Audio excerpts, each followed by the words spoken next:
Bienvenue dans la bibliothèque de l'étrange.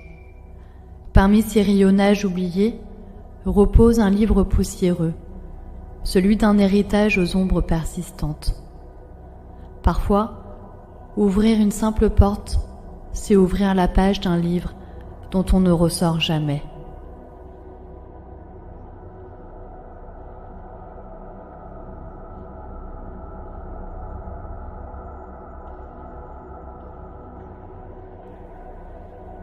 La clé des ombres. Sophie n'était pas retournée dans la maison de sa grand-mère depuis plus de 20 ans. Lorsque cette vieille bâtisse isolée, perdue au milieu des bois et loin de tout, lui fut léguée, elle hésita longuement avant d'en franchir le seuil. Ses parents étaient décédés depuis plusieurs années. La demeure lui revenait désormais, conformément aux dernières volontés consignées dans la lettre du notaire. La mort de sa grand-mère l'avait profondément troublée. Personne n'avait eu de ses nouvelles depuis longtemps, et ce furent finalement les voisins, poussés par l'inquiétude, qui pénétrèrent dans la maison. Ils y trouvèrent un mot soigneusement déposé. La vieille femme y annonçait qu'elle s'en allait, qu'elle se donnerait la mort, mais ailleurs, dans un lieu où son corps ne pourrait jamais être retrouvé. L'ombre de ce mystère, subtil et glacial, planait sur Sophie alors qu'elle approchait de la demeure héritée. Sophie se souvenait que jeune, lorsqu'elle passait ses vacances dans cette maison, l'endroit lui semblait toujours lugubre et lui inspirait un malaise sourd.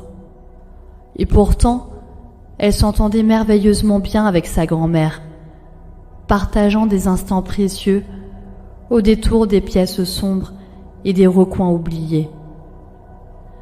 Malgré l'aura inquiétante des lieux, ses souvenirs d'affection et de complicité revenaient avec force. Elle décida donc d'y retourner pour quelques jours, espérant restaurer les murs fatigués et redonner vie à la demeure avant de la céder, mais aussi, sans se l'avouer, animée par une curiosité qu'elle ne parvenait pas à réprimer.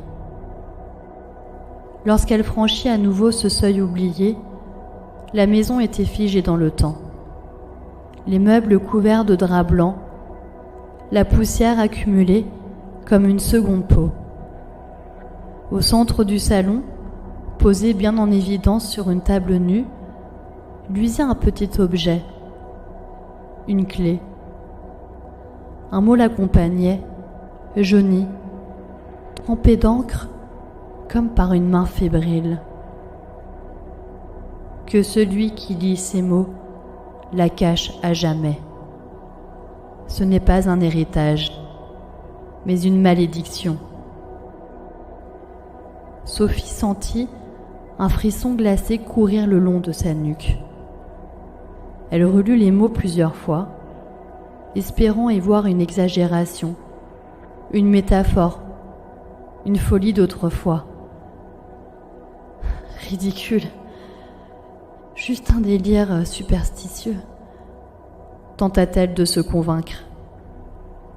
Pourtant, son cœur battait trop vite et ses mains tremblaient malgré elle, comme si, en lisant ces lignes, elle venait d'accepter qu'une part de ce danger lui appartenait désormais.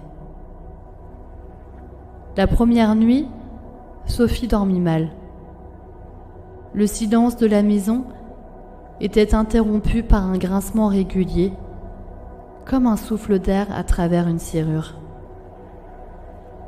Incapable de trouver le sommeil, elle se leva enfin et laissa ses pas la guider, irrépressiblement attirée par le murmure de ce souffle.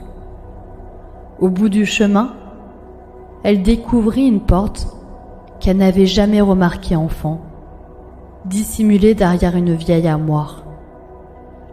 Le bois était fendu, l'encadrement craquelé, et pourtant, La serrure semblait neuve. La clé noire lui paraissait faite pour ça. Et c'est là qu'elle entendit un murmure, à peine perceptible, glissant sous le bois.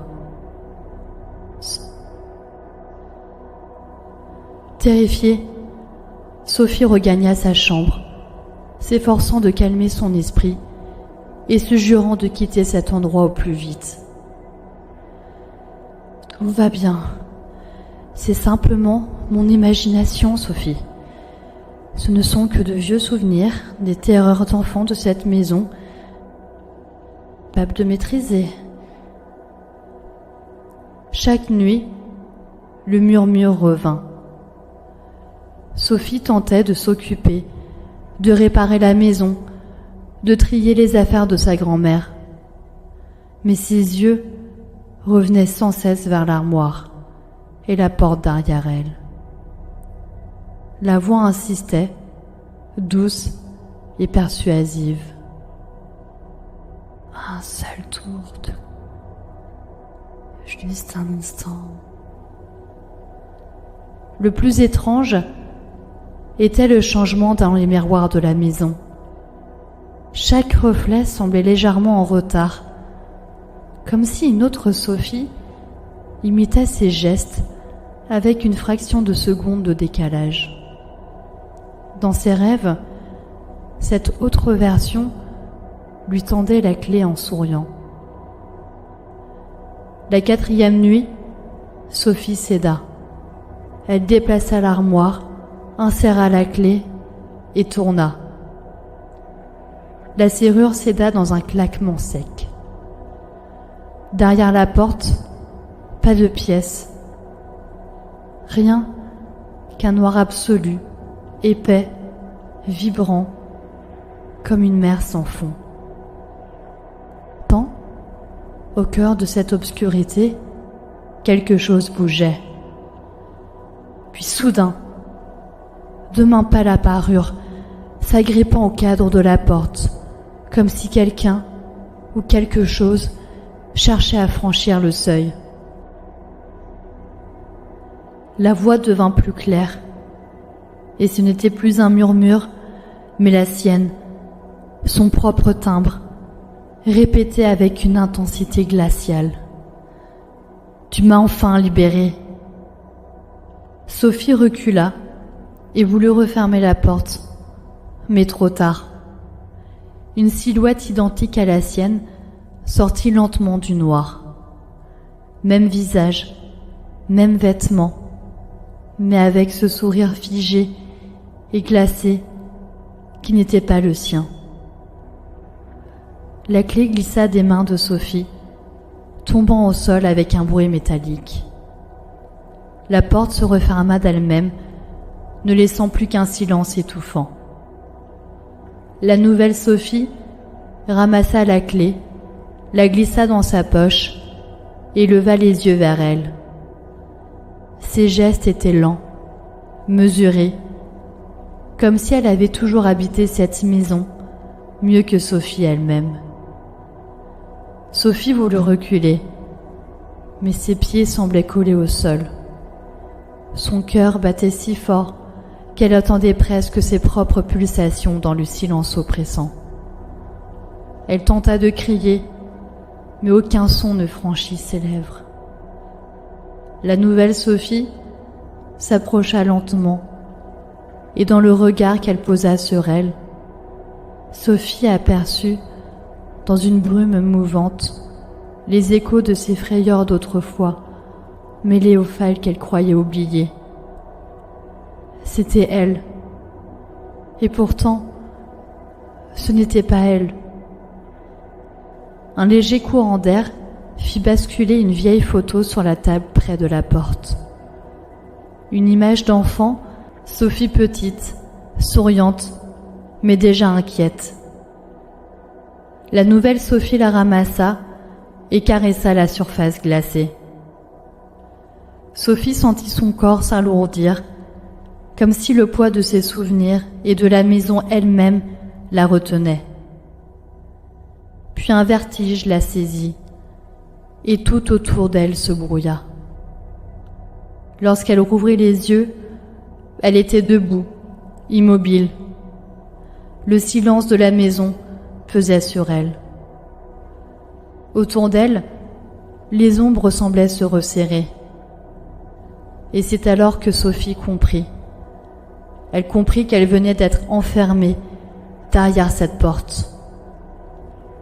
Un souffle glacé filtrait par les interstices de la vieille porte, et chaque mouvement de sa part rencontra une résistance invisible. Elle essaya de reculer, de pivoter, mais le bois et l'air lui semblaient soudain denses, comme si la maison elle-même l'avait absorbée. Lorsque Sophie regarda dans l'interstice de la porte, elle aperçut elle-même, immobile, figée, comme une statue silencieuse derrière la porte. Et juste derrière elle, elle reconnut une silhouette, ou du moins croyait reconnaître sa propre grand-mère. Mais quelque chose n'était pas exactement pareil. Le regard semblait plus profond, plus froid, comme si elle aussi avait été changée, remplacée. Un vertige la saisit. Elle comprit qu'elle était désormais observatrice, prisonnière, témoin de son propre remplacement. Le silence pesait, impitoyable. La porte semblait refermer le monde derrière elle, scellant un destin qu'elle n'avait jamais choisi. Dans cette immobilité, tout était clair. La maison n'avait jamais appartenu à personne, mais à un ordre silencieux, patient, qui attendait simplement le moment parfait pour échanger les rôles. Sa respiration devint laborieuse, chaque inspiration un effort, chaque battement de cœur un écho répercuté dans l'espace étroit.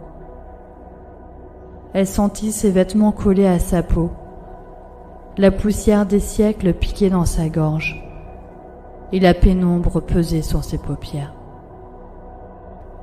Ainsi s'achève ce récit, rangé désormais parmi les volumes de la bibliothèque de l'étrange. Sophie pensait hériter d'une maison.